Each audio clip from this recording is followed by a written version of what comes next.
At least you're giving me the respect of looking me in my face. I can appreciate that. I can appreciate from one human to another looking at me in my face. I can appreciate you looking at me in my eyes because the rest of your fellow officers could not give me that same respect of looking me in my face when I addressed them. I have not addressed anybody disrespectful tonight. I have not yelled any obscenities. I've been nothing but respectful to the utmost degree.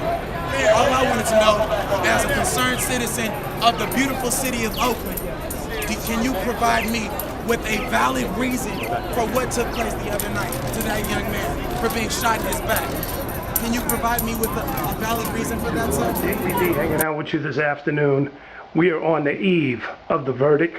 Oscar Grant, January 7th, 2009. History was made in terms of people coming out and stepping up and demanding justice. And one of the people who was unnamed until just recently, as far as I was concerned, of course you always had a name, my man Jonathan here. We saw you in the video. You were one of the first people that many people saw around the world that confronted the police. And I never knew who you were. You know, I just remember you doing something that was very bold, reminiscent of the Black Panthers, you know, and, you know, finally we caught up.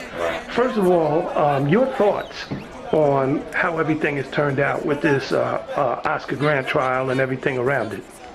I mean, it's, I guess, interesting to say the least.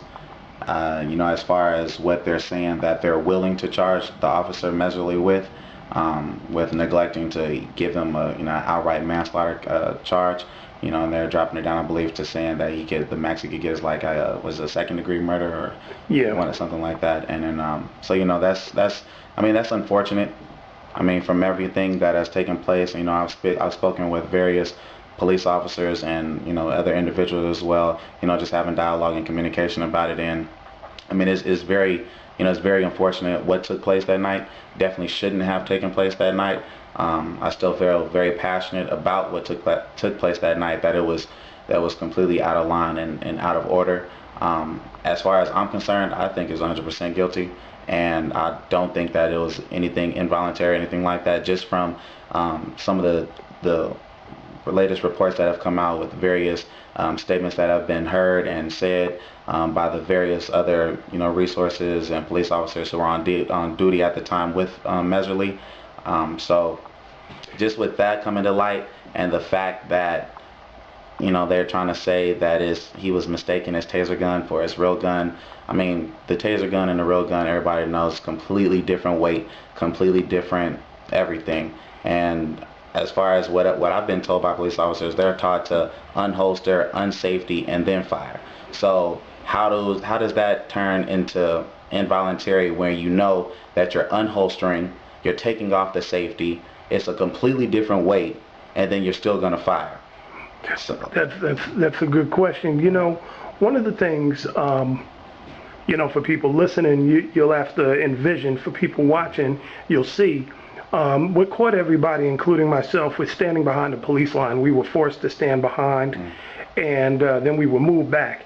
And then I just happened to have a special thing where I could hear, and you were all up in these police officers' face. Absolutely. You know, and you was really pushing buttons and basically take us through that. I mean, you confronted them in a way that I think a lot of people hadn't seen. Yeah. You know, and definitely didn't expect for somebody so young. Give me any plausible reason. Give me any plausible reason for what took place, sir. No. Nobody can give me a reason. I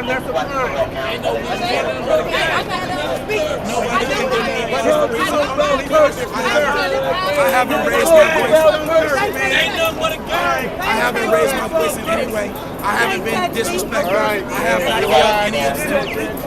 Hey, camera guys, back up a little bit. Back up. This is you guys that they want to protest to right now. Back it up for me. Thank you. Honestly, all I can say was just, I guess that was just 23 years of just pent up, fed up aggression with what has taken place. with the Oakland Police Department and just with police in general. Prior to what took place with Officer Grant, I had my various interactions with the police officers, and I've had my own sentiments about them, not necessarily a positive sentiment.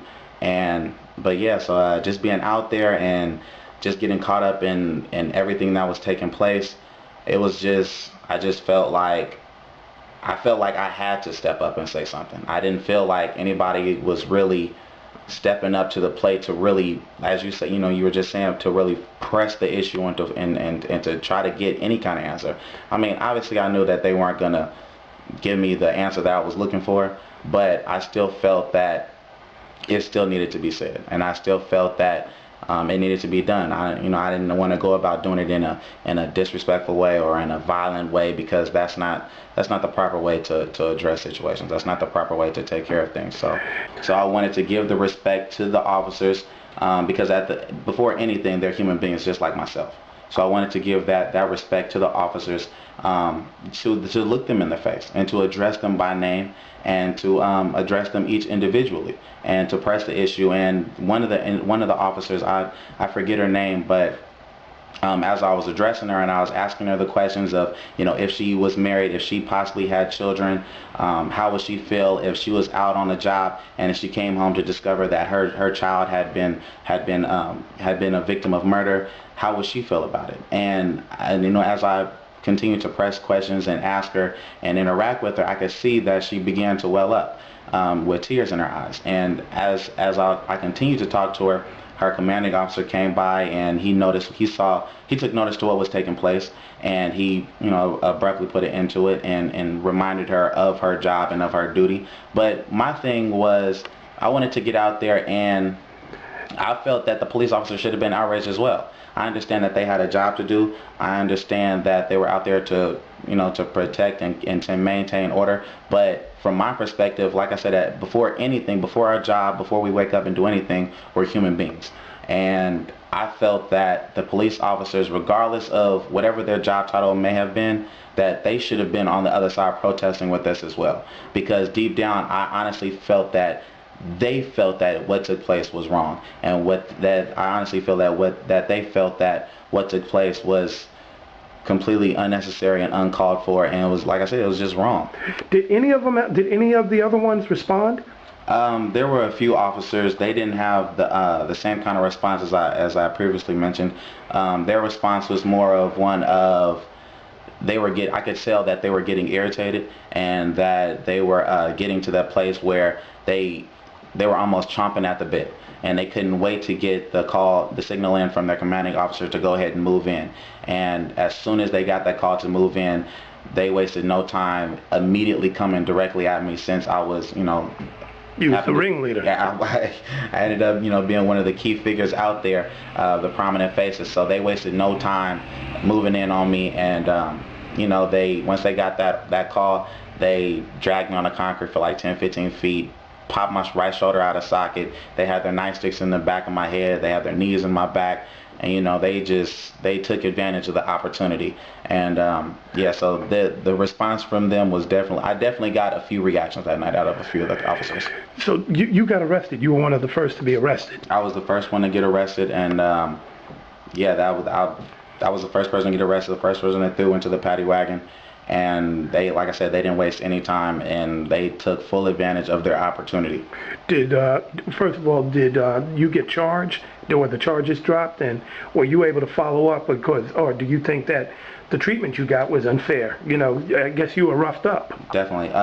They had charged us with failure to disperse and unlawful assembly. And subsequently, everything was dropped. Everything was cleared. What they ended up doing, though, they ended up taking everybody's cell phones who was out there that night. If the cell phones looked like they possibly could have been taking taking pictures or recording video, they took the phones and they just disposed of them. Some people didn't even get their phones back, such as myself. They just took the phones. I have no idea what they did with the phones. But all the charges were dropped. Like I said, they had charged us with unlawful assembly and failure to disperse.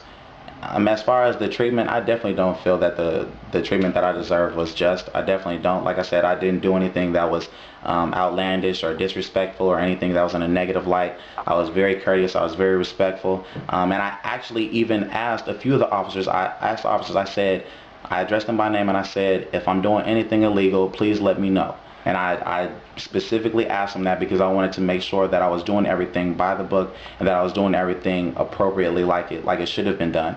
And at no time throughout the evening of the events that had taken place did any of the officers say, you might want to do this, or you might, you're getting out of line, or anything like that.